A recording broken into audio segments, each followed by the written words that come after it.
দেখো আমি আজকে বেগুন পোড়া, দেখো বেগুনটাকে আমি গ্যাসে পুড়িয়ে নিচ্ছি আর তার জন্য সব রেডি করে নিচ্ছি। আজকে বেগুন পোড়া বানাবো। দেখো বেগুনটাকে পুড়িয়ে আমি এখন ছুলে নিচ্ছি, ছুলে রেডি করে নিচ্ছি।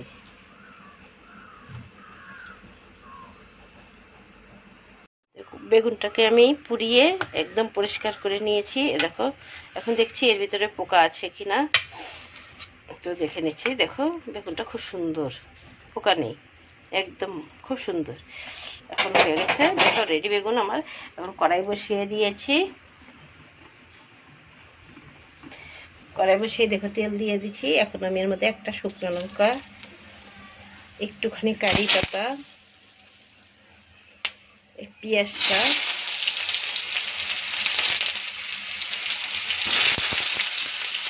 পেঁয়াজ দিয়ে দিলাম, তার সাথে দিলাম কালো জিরাটা আর একটু সামান্য হলুদের গুঁড়ো। এখন ভালো করে এটাকে একটু ভাজা ভাজা করে নেব, করে নিয়েছি। এখন আমার মধ্যে আর একটু পেঁয়াজ রেখে সেটা একটু এই যে ঢেলে দিচ্ছি।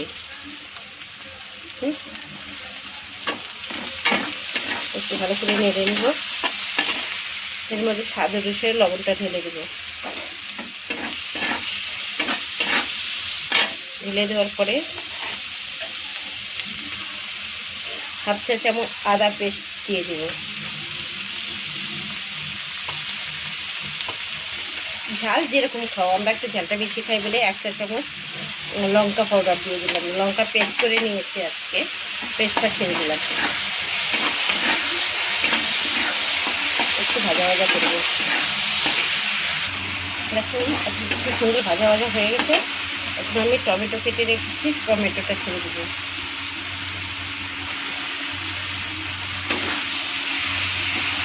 ভালো করে মিক্স করে নেব। সাথে দেখো আমি আজকে ডিমের বড়া বানাবো, তার জন্য পেঁয়াজ, লঙ্কা পাউডার দিয়ে, একটু সামান্য টমেটো দিয়ে, ধনে পাতায় দেখো দিয়ে আমি মিক্স করে নিয়েছি। ভালো করে মিক্স করে নিয়েছি। এখন এর মধ্যে আমি ডিম ভেঙে নেব। ডিমের বড়া বানাবো তো দেখো 3টা ডিম ভেঙে নিয়েছি। এখন 3টা ডিমকে আমি একসাথে মিক্স করব, ভালো করে মিক্স করে নেব।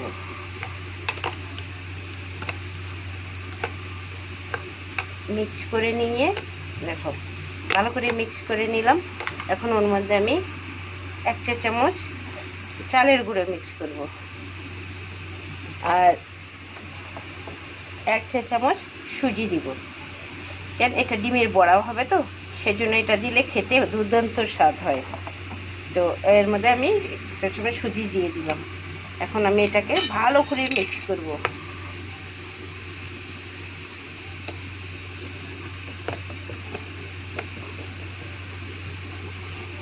ভালো করে মিক্স করা হয়ে গেছে। এখন আমি এটাকে 10 মিনিটের জন্য ঢেকে রেখে দিব ভালো করে। 10 মিনিট পরে আসছি। তো হলো দেখো আমার টমেটোটা ভাজা ভাজা হয়ে গেছে। এখন এর মধ্যে আমি 1 চা চামচ ঘাটি মশলা দিয়ে দিচ্ছি। ভালো করে মিক্স করব। ভালো করে মিক্স করা হয়ে গেছে। এখন দেখো বেগুনটা রেডি করে রেখেছিলাম, এখন ওটা আমি ছেড়ে দিচ্ছি। দেখো তোমরা এইভাবে বানাও কি না জানি না, আমাদের ঘরে বেগুন পোড়া হলে অন্য কোনো সবজি খাবে না, সেজন্য আমাকে এটাই মাঝে মাঝেই বানাতে হয়। একটু আলাদা আলাদা করে বানায় দিই, খুব মজাদার খাইবে। এখন এটাকে ভালো করে মিক্স করবো বেগুনটাকে। দেখো আমার বেগুন পোড়া হয়ে গেছে, রেডি কমপ্লিট। এখন আমি এর উপরে একটু ধনে পাতা দিয়ে দেবো, কুচনো ধনে পাতা দিয়ে দিচ্ছি, তাতে এটা খেতে আর দুর্দান্ত লাগবে, সেই জন্য ধনে পাতাটা দিয়ে দিলাম। তোমরা এভাবে ঘরে বানিয়ে খেয়ে দেখো, এর স্বাদ ভুলতে পারবে না। বারবার খেতে যাবে, বলবে মাছ মাংস কেন খেতে যাবো, এটা দিয়ে খাই না। ঘরের লোকও মানে খেয়ে দেখো, ঘরের লোকও সবাই প্রশংসা করবে তোমার। দেখো হয়ে গেছে, এখন আমি এটাকে নামিয়ে নেব। দেখো আমি এখন নামিয়ে নিয়েছি, দেখতেও অপূর্ব হয়েছে। হয়েছে কি না দেখো, সেই দেখলেই মুখে জল চলে আসছে খাওয়ার জন্য। তো তোমরাও অবশ্যই বানিয়ে দেখো। ভালো লাগলে কমেন্ট করো, শেয়ার করো, সাবস্ক্রাইব করে দিও। নেক্সট ভিডিও দেখার জন্য যদি এরকম আইটেম খাওয়ার জন্য ইচ্ছা থাকে, সাবস্ক্রাইব করে রেখো। তুমি নিত্য নতুন আইটেম বেগুনের খেতে দেখতে পারবে। ওকে, আরও অন্য অন্য আইটেম বানানোর চেষ্টা করবো তোমাদের সামনে তুলে ধরার জন্য। ওকে, নমস্কার, রাখছি। এই দেখো ডিমটা আমি 10 মিনিট পরে বের করে নিয়েছি। এই দেখো ঢেকে, এখন তেল বসিয়ে দিয়েছি দেখো গরম করার জন্য। এখন আমি এটার বড়া বানিয়ে নিচ্ছি। দেখো আমি 1 চামচ করে দিব।